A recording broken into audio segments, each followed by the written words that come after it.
First up, we have Harris Dickinson, followed by Chiwetel Ejiofor,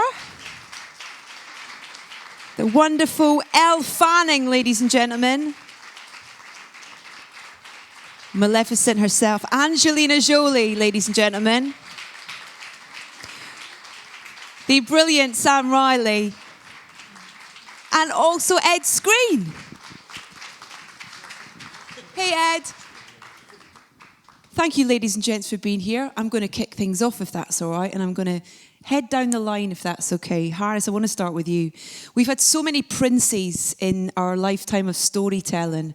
How did you find your prince and how you would portray him? I think one of the main, one of the many reasons that I was excited about this is because I think with the sort of archetype of a Disney prince and the sort of stereotype of coming along and sort of saving the day, that it wasn't really there in this, and I think that was quite refreshing, and there was an opportunity to sort of open up the world with sort of Prince Phillip, and I think he was just someone who was trying to find his voice a little bit and trying to figure out what it means to be a sort of ruler, and then I just felt really sort of lucky to join a really great ensemble and support a story that was fresh and bold and exciting, you know. Yeah, it's brilliantly written, absolutely brilliantly. Chiwetel, for you, what was the appeal to taking on this character? Similar thing. I just felt that there was a lot there that was very rich. You know, with Connell, there was it was this idea about leadership as well in this community, in this sort of stressed, conflicted tribe, and what they were going through, and these really strong ideas in that area of the story about fear of the other and this and segregated identities and communities and the powers of integration and all of these things were really present as I was reading it, and it just felt like in so many ways this story was uncovering all of these themes that are so relevant to us all, you know. So Connell was really just in the center of that, and I was excited to join. You look good with wings. Elle, since we last saw Aurora, she has these wonderful qualities that we saw in the first film, but she's grown in so many ways as a person. How would you say she's kind of the growth of her from the last film to this film? Yes, she has. I mean, 5 years have passed in her life, and she's now Queen of the Moors, and she has this, this new responsibility and new power, and she, like, Prince Phillip, there is kind of trying to figure out who she is as a ruler and how to use that power. But Aurora, her strength is her kindness, and also she stays very true to herself, which was something I wanted to keep in the film. She is soft and feminine, and she wants to be a wife and have babies, and there's a beautiful, very, very strong. So that's a very strong thing that isn't portrayed a lot on screen. I would say I think like a lot of the princesses grow up and they're like, well, we're going to make her a strong princess and make her tough, so we're going to make her fight. And it's like, is that what being a strong woman means? Like, we just have to have a sword and have armor on and fight. It's like Aurora can do that in a different way in a pink dress, and it's beautiful that she keeps her softness and vulnerability. That's her strength. So. Mm-hmm. Angelina, congratulations again on this extraordinary character. But I wanted to ask you about how important it is for you for the character and the film to have a message, but a message that's kind of learned through experience and time, really, in terms of the way the characters learn about their kind of journeys. Yes, I think we all have very complex characters, which is really nice, and not often the case in an ensemble. And the way we balance each other, learn from each other, and change over the years for some of us. And for Maleficent, yes, I loved the first one where we went back and said, well, we think of her as evil and dark. And first movie we asked why and went deeper in. And I think most women, most people have, aren't born with a certain hardness and aggression. Something happens along your life where you lose trust, you don't feel safe, and you start to fight in a different way, and you protect yourself in a different way. And then through having a child, she finds her softness again. But then there was a question in this of, well, she's not just soft and trying to be small and cover her horns and adjust. She is a fighter, and she is a creature, and she is all these other things. And is she allowed to be both? And can she find herself or just keep apologizing for that thing within her and stay small? And so she's on her own journey to find out what that means. So I think it has beautiful messages about finding your true self and being it, embracing others. And also one of my favorite themes is that family is not made of blood. Yeah. Sam, talking about finding your true self, we know he really wants to be a bear. Dream film. I love your character. He just brings this kind of, just the way he keeps Maleficent light, and he reminds her of certain things. It's a beautiful relationship to kind of watch. Is that fun to play with when you're filming, in terms of, this relationship between Diaval and Maleficent? Yeah, it is. I think we sort of tried to imagine what these two people have been up to for 6 years. He'd obviously not flown off. A lot of strange ideas. Yeah, we did, didn't we? But it's sort of a little bit less the servant-mistress relationship this time. We become the parent of Aurora. But it's fun. It's nice to imagine he's grown a little bit of courage, and she listens to him sometimes. He's a bit more important, it feels, as well. Say that again? A bit more important. He kind of... Well, I always think I'm important, but that's what keeps me going. Ed, what about for you? I mean, he's a really complex character in terms of you can't quite work out whether he's a good guy or a bad guy. But for you, trying to find that and how you'd play it, and what motivates him that you kind of tried to find? I always try and operate in this grey area. If I'm playing a protagonist, I try and bring them to the dark side. If I'm playing an antagonist, I bring them to the light. And, for me, that was what I loved so much about the first Maleficent. But to have a character like Bora with, this incredible arc, I mean, this is the type of arc you imagine you have when you're number one on the call sheet in some independent movie that's been based and written around you, To step into the fantasy realm of Disney and, with everything that brings, to learn from, this incredible caliber of actors and human beings, and to have this kind of character with such a full emotional narrative and arc, this is the dream character in so many ways. And I kind of feel like we're just scratching the surface. So it's like really exciting to explore Bora and his changing attitudes towards outside influences. Right, thank you. Great, straight in before I even said who's got a question. That is good work. Gentleman right here, and then we'll get the lady in the red. Here we go. Hello, sir. Hello, this is for Portugal, and it's for Angelina Jolie. This film talks about evil and good, and in a way with what things are happening in the world right now, in the real world. Can this film or this story give us some inspiration how to fight evil? Well, I think it helps to maybe identify where some of the darkness is coming from and what is the true darkness. And really in this film, the Mistress of Evil is less Maleficent and more Queen Ingrith, who is someone who... I'm going to have a soundtrack during this answer. It's okay. Queen Ingrith is, when you see a leader like her who is so angry and so hostile and so much believes that the only way to survive is to destroy the other. We make it very clear in this film that she is afraid, she is weak, and she is ignorant. And that is why she is behaving that way, and that is why she is wrong. And that is why the leaders that need to take place, which would be Aurora's character in the future, are those who see the strength and diversity, appreciate environment, respect for each other, respect for themselves, and are more forward thinking and have a different vision. So these are themes that many children, many people may see and may not really. It's not political. It's not trying to be. But I do think if in the end you're happy about the way the film ends and it feels right, I think that heads you in the right direction. I think for children it gives a nice guide. Thank you. Lady in the right. Hi, my name's Laura and I'm from Loose Lips. To Angelina and Elle. As a new mother, my baby is 3.5 months. Congratulations. Thank you. She's called Jemima.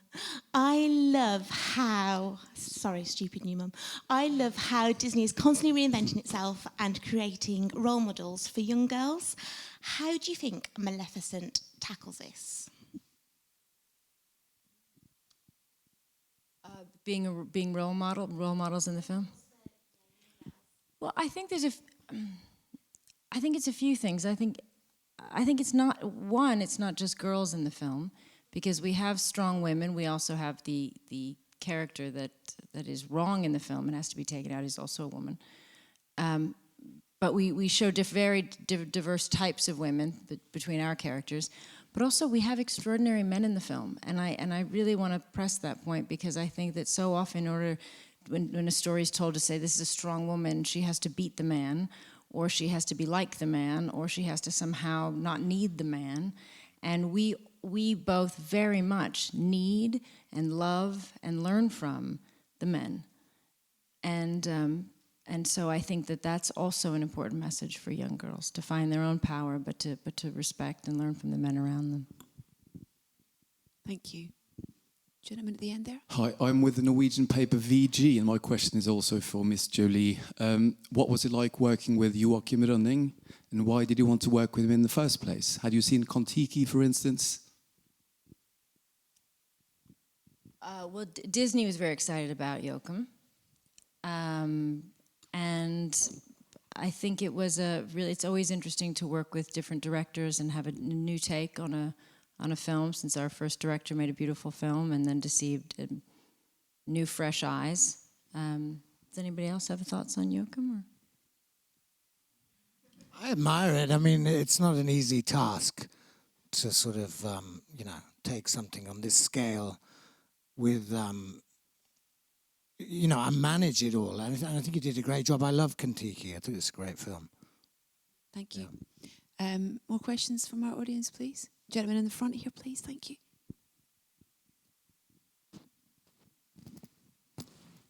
Hi, my name's Dave. I report from my YouTube channel. Absolutely love the film. I thought you were all fantastic, and you all had really great characters, particularly for Elle and Angelina. The first film, of course, was based on Sleeping Beauty, a very beloved, iconic film. Did you find coming back for a second round, where you both got to really explore different elements, different aspects of your characters, did you find you had more fun doing it, and did you find maybe there was a little less pressure in portraying the characters again, doing a completely new story, completely new take on the characters, in essence, basically? I think for me, I definitely felt a real responsibility to do the second film, because in the first film, it was the first film that I'd ever done, kind of that scale, and probably only one I've done of this scale, honestly. But so many, young kids saw the film, and especially young girls would come up to me and say, "Oh, you're Aurora," and they would look at me as the character, and I'd never had that with the character before, and so hearing that we would be doing a sequel, I felt a responsibility to those girls, for sure, and I was so excited to get to show Aurora as a young woman and grown up. Obviously in the first film, I was 14 when I did it. I was much younger, and Aurora still has those qualities, that she does, of kindness and innocence and sweetness that she embodies. So but do you. I know I got to be strong. Yeah, exactly. But it was so fun to come back, and especially the three of us. We were there in the beginning, and to get to come back and be reunited, I think. But also our relationships have changed and grown, because I'm 21 now, and I'm older, so we could, I wasn't the kid on set anymore. I really felt accepted on set in a way, like a part, especially with Michelle and Angelina. They looked at me. It was amazing. It was an amazing feeling because I felt like they included me, like I was one of their peers.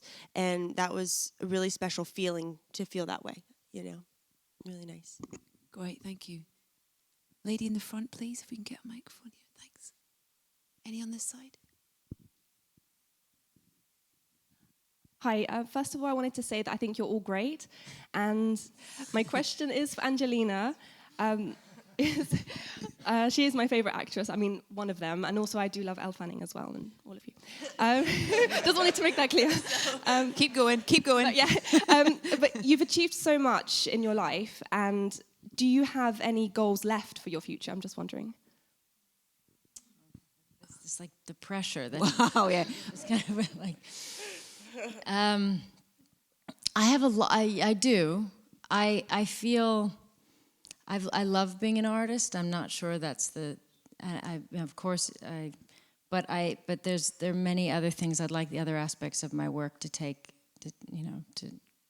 over my life a little bit more. So in the years ahead, and really, I just want to raise my children well. They're all at those very special ages where you want to not miss a moment and do your best to get it right before they're out in the world on their own and having to face everything. And you hope you get all the good stuff in. So that's my main focus. But I have some other crazy ideas for future things. We'll see what happens.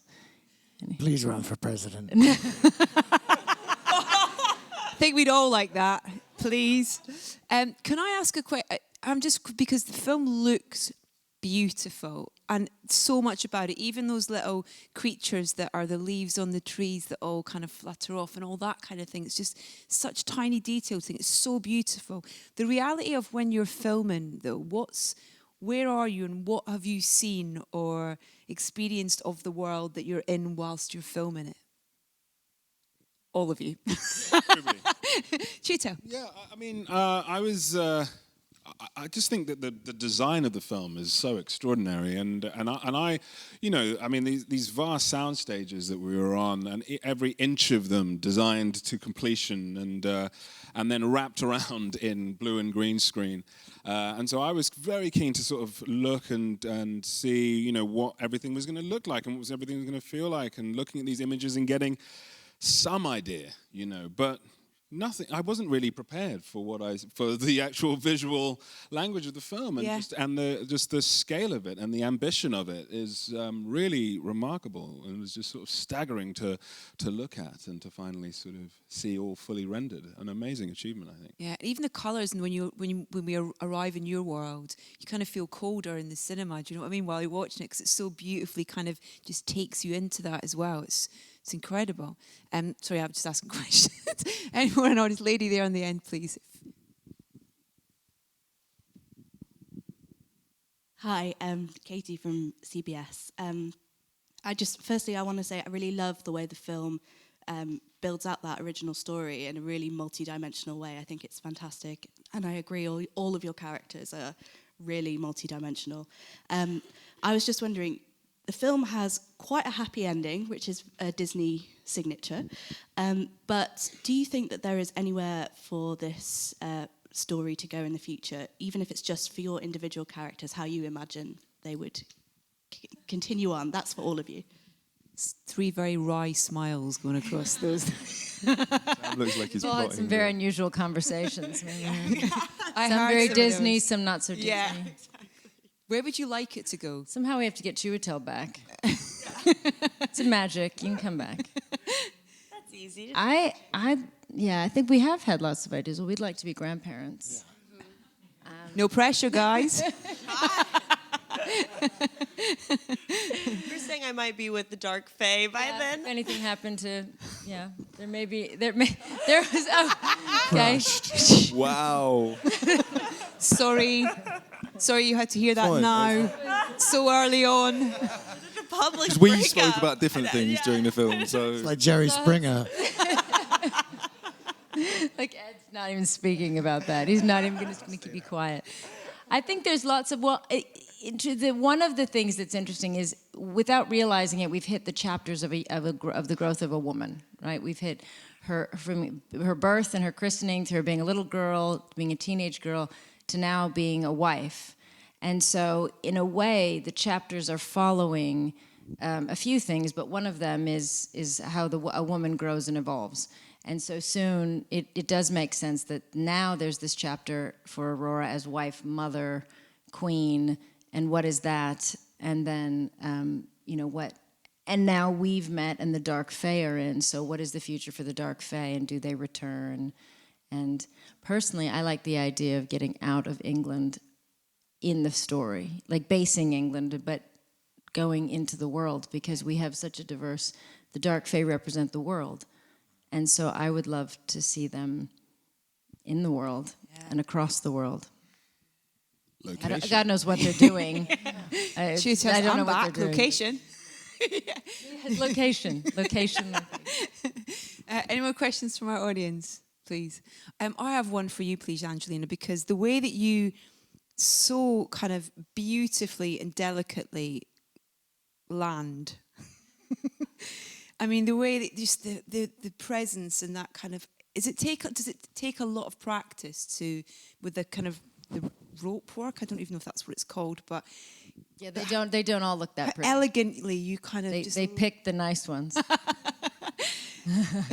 It must take a lot of practice, though, to, it's a mechanical part of the character, really. But it takes a second. Well, the guys know now. I mean, the wire work, it was actually fun for me because usually I'm the only one with horns flying. And then to watch everybody else and think, watch, you're about to break your horn off. And then you get in the wire work and your horns are hitting. It's just so many different funny things to think about. You nearly impaled me once flying. Yeah. Yeah, the one thing I learned with the wire work is it's all in the glutes. It's all in the bum, If you tense your bum and your core, then you're strong up there. And, I'm not sure you guys expected to be talking about bums in this press conference. Sorry to take it there. But, it was great fun. It was amazing. Feels like the perfect place to end it, talking about bums, shall we? Thank you so much for your time and for being here to talk about this film. Congratulations again, and thank you for your questions, ladies and gentlemen. Thank you for coming. Please, round of applause. Thank you. Ladies and gentlemen, you're watching Hey You Guys! Hey You Guys, huh? Hey You Guys. Is that from the Goonies? It is indeed, yeah. Nice. Hey